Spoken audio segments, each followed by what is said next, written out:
In Psalms 3, it says, "O Lord, how my adversaries have risen up against me. Many are saying of my soul, there's no deliverance for him in God." You know, there's three different kinds of adversaries that we come up against. God literally called Satan his adversary. In fact, adversary in Hebrew is Satan, Hasatan, Satan. And so adversaries come in three different forms. The first form it comes is those who are outside. You know, those who we pass maybe or we bump into with a shopping cart, and they like to tell us that we're number one. And so that's an adversary that's outside. Then there's adversaries that are inside, people that are inside of our inner circle, friends, family, husbands, wives, children. And a lot of times when you mess up, they like to let you know, and it feels like they're saying there's just no hope for you. There is no deliverance for you in God. And then the worst adversary of all is the one between our two ears.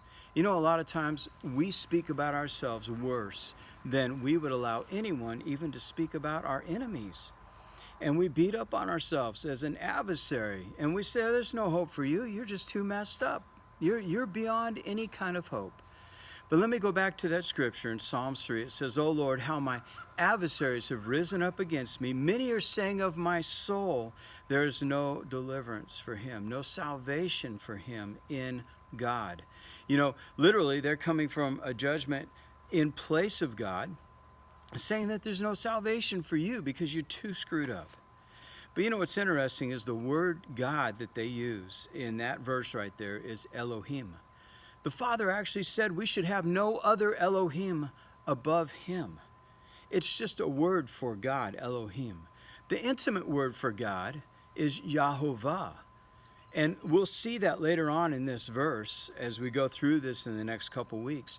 But Yahovah is an intimate term for God, but they're saying Elohim as they're judging from the place of God.